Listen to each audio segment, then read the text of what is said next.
Ladies and gentlemen, bonjour et bienvenue dans ce nouveau journal d'un vegan. Bon, ben voilà, comme vous pouvez le voir, je fais une petite coupe de barbe de printemps. Je suis passé chez mon barbier. Que dis-je printemps? Estival. D'ailleurs, la météo n'est pas très clémente cette semaine. Je pense qu'on va tous souffrir de la chaleur.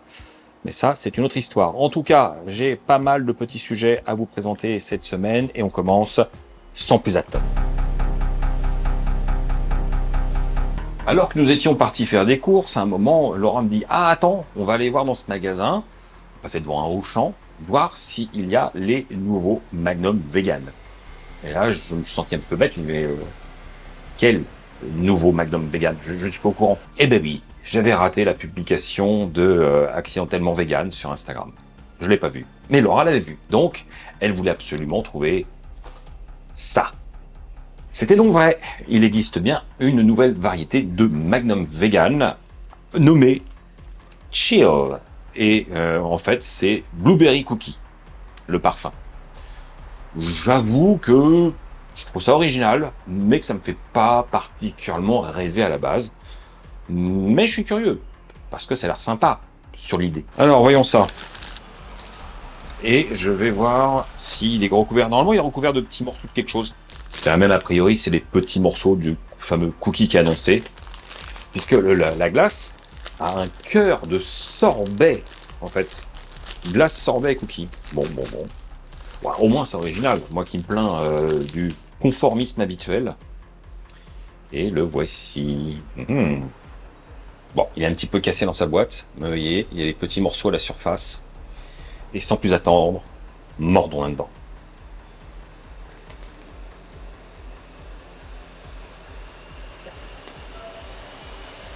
Elle est pas mal du tout. C'est une bonne surprise. Donc on a une glace à la vanille, un sorbet à la myrtille qui a vraiment un bon goût un peu de confiture de myrtille. C'est ce genre-là. On sent pas le côté fruits frais, mais plutôt un peu compoté, un peu cuit. C'est très bon. Le chocolat noir est un peu sucré, mais comme la vanille ne l'est pas trop, ça va.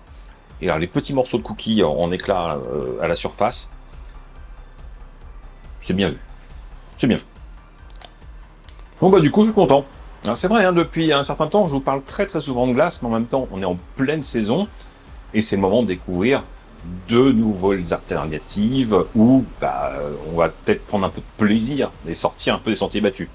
Là, ça fait plus que le boulot, c'est original, c'est bon, c'est frais, normal, c'est une glace, mais ce petit côté gourmand et un peu d'originalité. C'est peut-être pas l'extrême folie, mais quand même, là, pour du Magnum, on arrive quand même avec des choses un peu plus signature qu'on attend de la marque, au-delà du simple bâtonnet vanille avec du chocolat et des amandes, et puis c'est tout, quoi.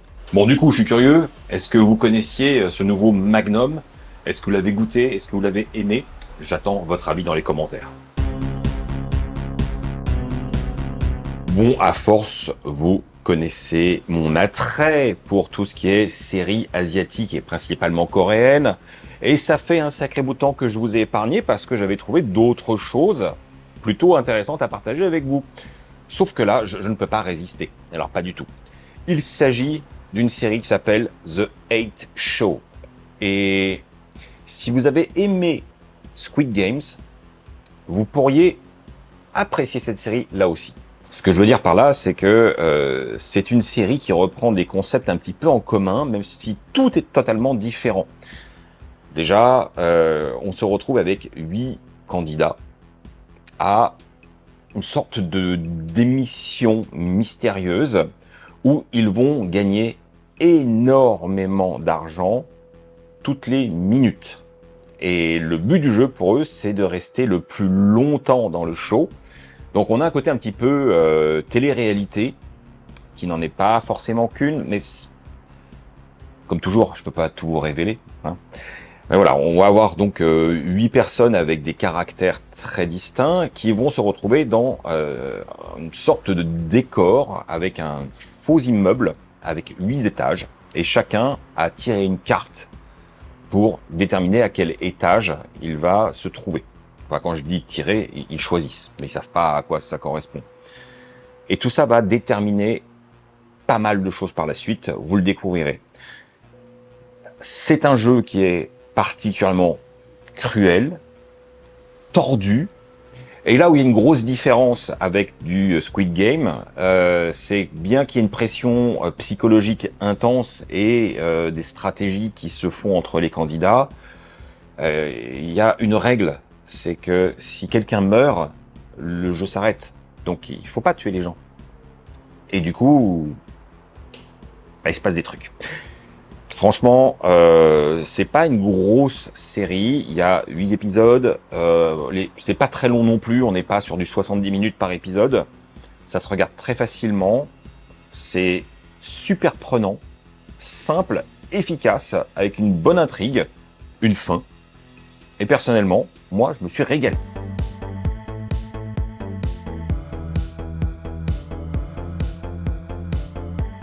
Bon, aujourd'hui, je vais vous présenter une nouvelle adresse qui n'est pas pour autant une nouveauté en termes d'offres véganes. Il s'agit de Impact Berliner Kebab dont je vous ai déjà parlé. J'adore parce que effectivement, à la carte, il y a depuis l'ouverture de cet établissement un kebab à la berlinoise, complètement vegan et à ce d'année. Bon, et ben ils ont ouvert une seconde adresse, cette fois-ci avec une salle, voire même deux, puisqu'on est au sous-sol. On est rue Saint-Denis, on change donc de quartier et je vais voir s'il y a des nouveautés à la carte et surtout me faire un bon kebab rien que pour vous. Moi et pour moi aussi.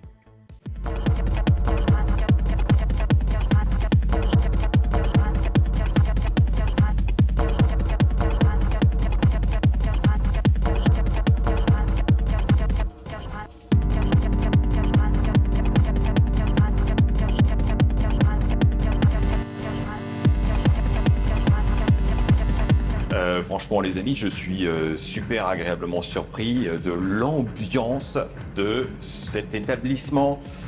Comme je vous disais, le premier Impact était effectivement uniquement à remporter avec, on était une petite terrasse, mais on ne pouvait pas s'installer sur place, c'est ce qui était un peu frustrant, surtout quand il y a mauvais temps, c'est dissuasif. Là, il y a une vraie salle à l'étage, une vraie salle au sous-sol, une grosse ambiance techno, une déco digne de Kreuzberg, pour ceux qui connaissent un petit peu Berlin. Je suis sous le charme, oui. Bon, vous pouvez certainement l'entendre derrière moi. Enfin, je vais essayer de diminuer quand même un petit peu au montage, mais il y a de l'ambiance. Si vous êtes allergique à la techno, ça va être compliqué. Bon, finalement, au niveau de la carte, pas de changement par rapport au Impact d'origine. On retrouve le Dorum, le kebab et le bol avec une base de quinoa, donc il y en a pour tous les goûts.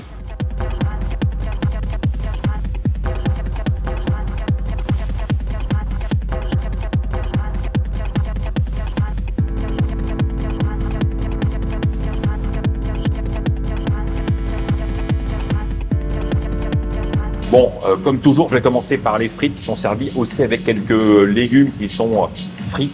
Et oui, on a de l'aubergine, de la courgette, un peu de poivron. Les frites sont maison, double bain, dans la pure tradition.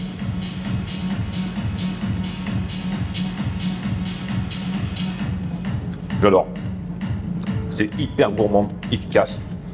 C'est gourmand, gras, comme j'aime. La cuisson de la frite est parfaite. Comme c'est des frites maison, la pomme de terre est choisie pour faire vraiment de la frite. Il n'y a rien à redire. Bon, c'est l'heure d'attaquer la pièce maîtresse, mais j'ai commencé par me faire plaisir avec le piment qui a été aussi rôti.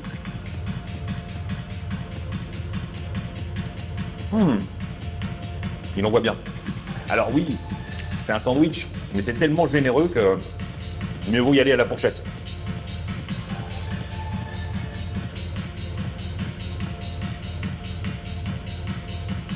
Je suis empli d'une très grande satisfaction. C'est super bon. Bon alors, mon cher Quentin, qu'est-ce que tu as pensé de ta version bol du kebab? C'était hyper copieux, c'était vraiment généreux, c'est un gros bol avec un topping de feta énorme, en dessous beaucoup de viande et en dessous plein de petits légumes avec des carottes, des poivrons qui sont un peu caramélisés, c'est très savoureux et en même temps c'est assez sain, copieux, tout ce qu'on peut vouloir, un délice. Bon, bien sûr, quand Quentin parle de feta et de viande, végétal. Hein. Bon, cela dit, ce n'est pas un établissement vegan. Donc, il y a des trucs vegan et il y a le reste qui est à base de viande. Ne partez pas sur le principe que vous aurez forcément du vegan. Soyez quand même précis dans vos demandes.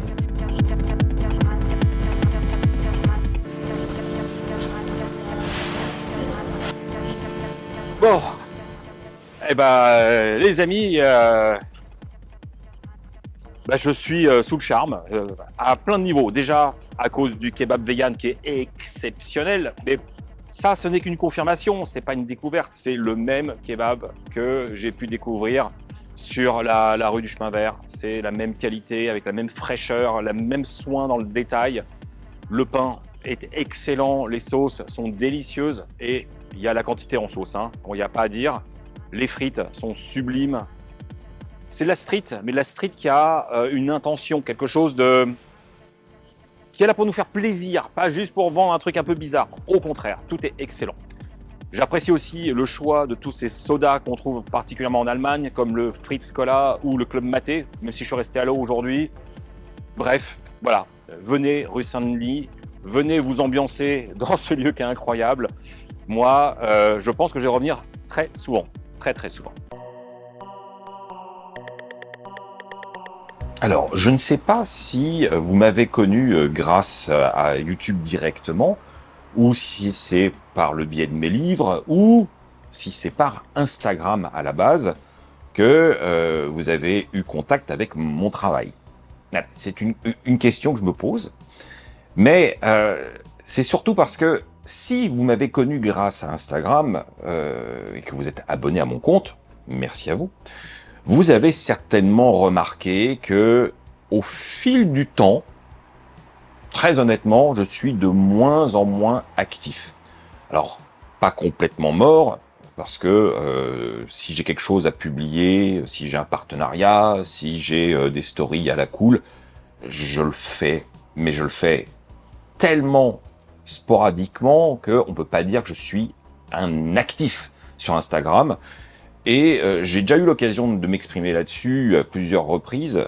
Je trouve que Instagram a perdu de sa superbe, a perdu de son charme, de sa spontanéité, et je m'y retrouvais plus. Il faut dire qu'il y a une sacrée pression sur le réseau pour coller à des codes. Comme si la plateforme avait des attentes très précises pour pouvoir mettre en avant certains types de contenus et accrocher le regard des gens qui sont à scroller en permanence. Il y a plein de choses, des trucs non dites que vous ignorez certainement, mais qui font que ce que j'appréciais particulièrement avec Instagram a disparu au fil du temps. Et j'ai pris une décision. On va dire que il y a deux directions possibles. Soit la plus radicale qui est de arrêter Instagram, supprimer le compte. Voilà, tout simplement dire je ne me reconnais plus sur cette plateforme.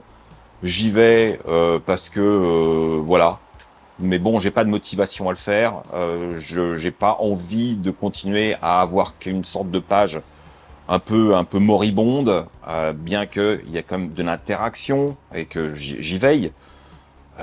Ça reste quand même une charge, sachant que j'en tire pas de plaisir et que moi, en tant qu'utilisateur, je m'y retrouve pas non plus. Je trouve que beaucoup de contenu ressemble à de la superproduction, du contenu publicitaire. J'ai toujours l'impression qu'on essaye de me vendre quelque chose. Et puis, il y a l'autre direction, qui est le retour aux sources. Le retour aux sources. Refaire de mon compte Instagram ce qu'il était à l'origine. Ce qui veut dire concrètement, retourner à la spontanéité, à arrêter de vouloir avoir des images un peu plus léchées, avec de la post-production, du post-traitement, arrêter d'avoir ce réflexe d'être très professionnel dans l'image, arrêter de se mettre la pression, arrêter de se dire « Ah bah il n'y a que les Reels qui marchent, donc je fais plus de photos », arrêter tout ce qui fait que Instagram est devenu déplaisant, un poids, et dans lequel je me reconnais plus. Et c'est ça que je vais faire. Donc c'est parti. j'essaye de revenir aux sources de l'Instagram, donc la publication à l'instantané, un peu comme ce que c'était à l'origine, un côté un peu Polaroid. On sort l'appareil, on prend un cliché, on ne sait pas forcément comment ça ressort. Alors oui, bien sûr, l'idée, ça reste quand même de faire des choses qui sont agréables à l'œil, pas un truc hyper mal cadré avec des miettes à côté de l'assiette, enfin un truc un peu crado. Non, mais si je fais des plats, si je vais dans un resto, si je fais des trucs qui me font plaisir et que j'ai envie de partager, bah je vais pas me gêner, sans calcul, juste en faisant les choses bien, avec les outils d'aujourd'hui, sans pression et sans essayer de vous vendre quelque chose. De toute façon, sur Instagram, moi j'ai toujours eu comme idée de faire du partage d'informations, pas d'essayer de vous influencer à la consommation ou quoi que ce soit. Ça n'a jamais été, même sur ma chaîne YouTube, c'est pas mon propos. L'idée, c'est de vous dire, bah, être vegan, c'est cool. Voilà comment ça se passe dans le quotidien. Voilà ce qu'on peut manger. Où est-ce qu'on peut manger? Quelle est la diversité? Ou quand c'est pas de la nourriture, bah, dire voilà, on n'est pas que vegan dans la vie. On est la somme de beaucoup de choses. Donc, bah, je retourne là-dedans et j'espère que vous serez au rendez-vous, que ça va vous plaire. Ce sera certainement beaucoup plus de photos fixes que des Reels, même si de temps en temps un petit Reels, c'est toujours cool. Faut-il encore que ça en vaille la peine. Et je vous donne rendez-vous sur mon compte. Pour ceux qui y sont déjà, bah, merci d'avoir patienté que je me relance. Pour ceux qui n'y sont pas, parce que je sais aussi qu'il y a des gens qui m'ont découvert directement via YouTube et qui ne savent même pas que j'avais un compte Instagram. Pourtant, c'est en barre d'infos depuis toujours. Mais bah, allez-y, abonnez-vous, abonnez-vous. J'espère qu'on passera de très bons moments ensemble. Et surtout, n'oubliez pas que sur Instagram, vous pouvez m'envoyer des messages privés et que je réponds toujours. Tiens, je vous ai parlé d'Instagram tout à l'heure, hein. Bon, eh ben, j'avais publié justement un post où je montrais tout ce que j'avais trouvé chez Lidl pendant cette fameuse semaine végane. Je reviendrai pas sur le problème. Ça devrait être tout le temps et pas juste une semaine de temps en temps, mais bon, voilà. Donc dans le lot, j'avais pris ça, les fameuses tortilla wraps qui sont aromatisées soit à la carotte, soit à la betterave. Je me dis bon, qu'est-ce que je vais faire de ça? Eh ben, je vais faire un truc avec aujourd'hui. Non pas que je vais faire un truc spécifique pour mettre en avant le côté carotte, parce que honnêtement, à part la couleur, ça n'a pas beaucoup de saveur par rapport à des tortillas classiques. Donc ne vous bloquez pas là-dessus, vous pouvez prendre n'importe quelle tortilla du commerce, sans aucun problème. On va faire une quesadilla avec l'idée un petit peu de croque-monsieur. Ouais, j'ai un truc, on va voir.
Ouh là là là là là. Ça a pas l'air mal, hein. Franchement. Voilà, bon, c'est encore de l'impro, c'est juste une idée bizarre, et je suis plutôt content du rendu visuel. Maintenant, goûtons. C'est pas mal du tout. Pas mal du tout. c'est bien équilibré. On a ce petit côté croque-monsieur avec cette crème fromagère à la muscade et le jambon végétal. Et puis le côté plutôt mexicain avec le poivron oignon avec les épices comme ça. Surtout, faites-les bien cuire. Il faut que ce soit légèrement compoté. C'est ça qui fait le charme en bouche. J'ai pas envie dans ce genre de recette d'avoir quelque chose de trop croquant au niveau des légumes. Bah bon, après c'est un choix. À vous de voir ce que vous voulez faire. Et je confirme aussi, hein, les tortillas wrap aux carottes de chez Lidl, c'est très bon au niveau de la texture. C'est souple, c'est agréable. Mais au niveau goût, la carotte, c'est lointain. Faut avoir de l'imagination pour la sentir, on va dire. Mais qu'importe, c'est bon.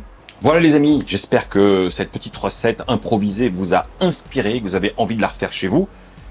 Dites-moi ce que vous en avez pensé. Moi, je trouve que c'est un succès. En toute modestie, je suis très content. Et voilà les amis, c'est fini. J'espère que vous avez passé un bon moment en ma compagnie et que vous n'avez pas trop souffert de la chaleur, même si j'ai des doutes parce que personnellement, ça a été dur. Ça reste dur même. Mais bon, voilà, c'est l'été. Super, merci, hein. Merci d'être venu. Bon, en tout cas, n'oubliez pas avant de partir de lâcher les pouces, les petits commentaires, le soutien sur Tipeee potentiellement, devenir membre de la chaîne. Et puis, pour ceux qui ne sont pas encore abonnés, allez-y. C'est gratuit, faites-vous plaisir, appuyez sur le bouton s'abonner et je vous en serai très reconnaissant. Sur ce, on se retrouve la semaine prochaine sans faute pour de nouvelles aventures. Tchuss!